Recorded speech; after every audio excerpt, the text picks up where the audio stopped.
Hello, Mr. Chung. In this video, I'll be talking about the Counter Cultural Movement as well as the conservative fundamental movement that happened in response to it in America in the 1960s. The Counter Cultural Movement was mainly composed of the boomer generation, which was the youth, and they opposed traditional cultural norms and authorities. The precursor to this movement were the beatniks during the Roaring '20s, who would not conform to society and would focus on individualism. The countercultural movement was also rooted in the anti-Vietnam War protests that was caused by more people going to college and being educated. The countercultural movement encouraged the freedom of expression, peace, and as well as freedom of how you choose to love others. This also led to the sexual revolution.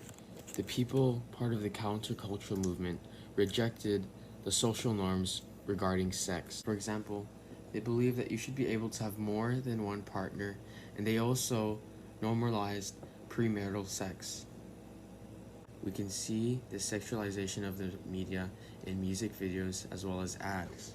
Because the young people who accepted the countercultural movement had rejected traditional values, there's a cultural clash between the young and older people. This led to there being less understanding between the younger and older generation. The movement also rejected the traditional Judeo-Christian values. We can see this in the sexual way. Rather, they accepted more of the Eastern Asian religions, such as Buddhism, which is why you could see them more focusing on peace, spirituality, and nature. Some even made their self-sustaining communes, living off the land just as the Native Americans did. Communes, they would share everything, including clothes, foods, and even sexual partners. However, this movement eventually came to the end. This was because of the impracticality of it, as well as the fact that the youth were giving too much freedom. The music that was sort of the face of the countercultural music was rock, because it drew many of the youth and young people into the movement. Many countercultural rock stars died of overdose. This issue of drugs and overdosing was a huge issue within the countercultural movement. Initially, the countercultural movement started out as a way for the youth to express themselves, as well as to call out different problems within society, such as the Vietnam War and poverty. However, many people within this movement took this freedom to the extreme, which led to its downfall. The countercultural movement was sort of similar to the Lost Generation during the Roaring '20s after World War I. These were authors who were part of the intellectual community and called out the American society for being fake and saw that the world was getting out of control despite their wide prosperity during the time. And even though they themselves were trying to make a change in society, many of them were alcoholics and died alone. Just like how the counterculture met its end partially through drugs. In addition to affecting society, the countercultural movement also affected politics by causing greater divisions between the Republican and Democratic parties. The Democratic Party holds more liberal values and therefore giving the government more power in order to help the needs of the people. The Republican Party are more conservative and they are for giving companies more power so that they could help with the needs of the people. Prior to the counterculture movement in the 1940s, both parties were aligned in that they were for government having more power to contain communism because of the Cold War, as well as for domestic affairs. However, in the 60s and the 70s, the parties began to be more divided because the Republicans had problems with the more liberal policies of the Democrats. During the 70s, when more people began to embrace the countercultural values, such as a sexual evolution, it was observed that divorce rates went up, and there were a lot more single moms because premarital sex was normalized. This increase in people accepting extreme liberalist values, as well as rejecting traditional Christian values, led to a Counter Fundamentalist Movement. This clash between Christianity and liberalism is similar to the clash between urban modernism and rural traditional fundamentalism during the Roaring '20s. During the Roaring '20s, there was a cultural difference between the urban cities and the rural areas. The urban areas accepted modernism, which was basically accepting new thinking and science over traditional religious values. The rural areas were fundamentalist and went against this social trend. This issue was displayed in the Scopes trial, which was on the issue of teaching evolution in schools. Alright, so back to the 70s, Jerry Farwell, a evangelical minister, had led this conservative backlash, and he founded the Moral Majority, which was an organization that sought to restore prayer in public schools, segregation in private schools, as well as overturn abortion. These Christians were trying to impose their Christian values onto society through politics. Because of this movement, many Christians today support the Republican Party.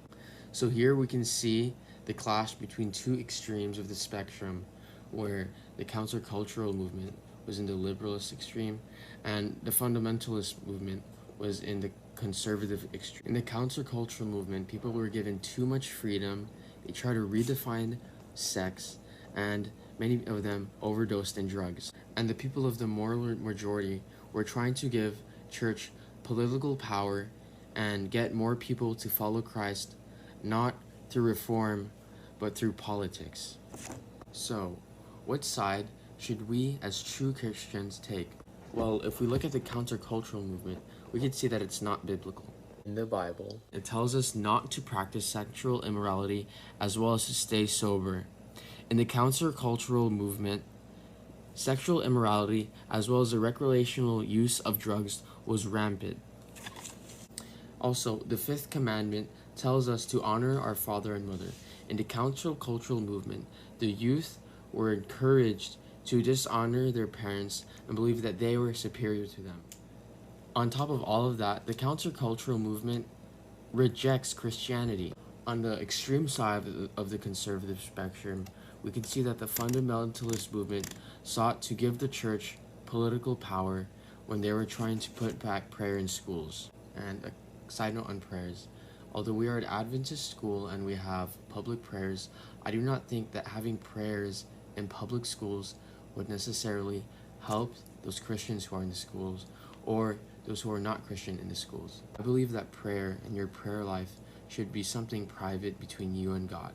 In Matthew 6:6, Jesus tells us, "When thou prayest, enter into thy closet, and pray to thy Father, which is in secret."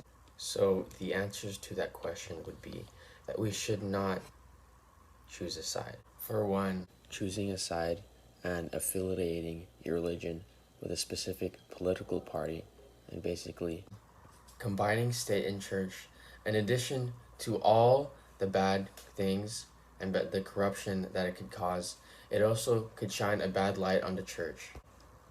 For example, during the French Revolution, when the papacy was overthrown, the people decided to do away with religion and the Bible. Throughout American history, Christians have put a bad image on the church. For example, many of them supported slavery, policies that put down people who were not financially stable, racial discrimination. Many Christians in the South were for racial discrimination. We can see this in how the Moral Majority was pushing for segregation in private schools. The liberals, who had rejected Christianity, were trying to solve the problems that the Christians had partly caused. The rejection of Christianity was due to their behavior both in society and politics. Also, the Christian movement is a movement that is not bound by political parties or countries. It transcends all those things. The kingdom of God is open to all people. I might have said this in one of my past videos, but while Jesus was on earth, he didn't make change through political reforms or through the law. He made change by reaching out to people's hearts. And that's the main principle we should follow here.